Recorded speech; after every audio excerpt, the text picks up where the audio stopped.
दीप morning, ये जो तेजी पर ब्रेक लगा है यूएस में, ये एक्सपेक्टेड था या किसी आंकड़े की वजह से हुआ है? 5-6 दिन की बढ़िया तेजी बन रही थी जब से ट्रम्प साहब ऑफिस में आए। इनफैक्ट उसके एक दिन पहले पिछले मंडे से अगर आप देखें तो रोज बाजार ऊपर जा रहे थे, रिकॉर्ड तेजी बन रही थी, नए रिकॉर्ड टूट रहे थे। तो फिर जाहिर सी बात है कि कभी ना कभी ऊपरी स्तरों पर आपको मुनाफा वसूली आती हुई दिखेगी। अगर कोई स्पेसिफिक ट्रिगर की आप बात करें तो कोई ऐसा बड़ा ट्रिगर नहीं आया जिसकी वजह से बाजार फिसले, बट हाँ कल थोड़ी मुनाफा वसूली आपको आती हुई दिखी है। डाउ में ज्यादा गिरावट थी, 380 अंक डाउ आपके लिए फिसलते हुए दिखा है। ट्रम्प साहब के चुनाव के बाद पहली एक फॉल आती हुई यहां पर दिखी है। नैस्डैक और S&P 500 पर मामूली गिरावट थी, बट ज्यादा प्रेशर आपको रसल 2000 में दिखा है। जो स्मॉल कैप इंडेक्स है यहां पर 1.8% की गिरावट कल आती हुई दिखी है, तो थोड़ी वीकनेस वहां पर ज्यादा होती थी। नतीजों के दम पर स्टॉक्स में एक्शन दिखा तो उतार चढ़ाव काफी था। नेटफ्लिक्स 2% ऊपर गया है, हालांकि नतीजों का नहीं था, खबर का इंपैक्ट यहां पर था। माइक्रोसॉफ्ट में थोड़ा एक्शन था, हनीवेल में एक्शन था, होम डिपो के नंबर्स आए थे, वहां पर थोड़ा एक्शन आपने देखा, बट अदरवाइज ऐसी कोई परेशानी वाली बात नहीं थी। बट हाँ, अब आगे आने वाले दिनों में डेटा काफी इंपॉर्टेंट आने वाला है जो अगली फेड पॉलिसी की राह डिसाइड कर सकता है, तो उससे पहले बाजार थोड़े सतर्क होते हुए आपको दिख भी सकते हैं। अक्टूबर महीने की महंगाई के आंकड़े आज जारी होने वाले हैं।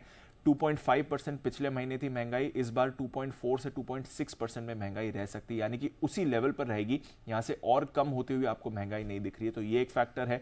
इसके बाद PPI जो इनका होलसेल इन्फ्लेशन, उसके डेटा कल आएंगे, और फिर परसों इनकी रिटेल बिक्री के आंकड़े आने वाले। तो आने वाले दिनों में डेटा आने वाला है जिस पर बाजार दोनों तरफ का रिएक्शन दिखा सकते हैं, क्योंकि ये डेटा रेट कट की या फेड पॉलिसी के लिहाज से काफी इंपॉर्टेंट रहने वाला है। और इसलिए हमने देखा कि कल बॉन्ड यील्ड आपकी ऊपर गई है। 10 साल की बॉन्ड यील्ड में बढ़िया उछाल आपने देखा, 4.4% के ऊपर आपको ये जाती हुई दिखी है, तो थोड़ा बाजार वहां से भी सतर्क हुए और स्टॉक्स में यहां से भी प्रेशर आते हुए दिखा, क्योंकि बॉन्ड यील्ड ऊपर गई है। नेट कुछ नेगेटिव नहीं है, बट अगले 3 दिनों में इंपॉर्टेंट डेटा आएगा जिसकी वजह से बाजार थोड़े कॉशियस हो रहे हैं।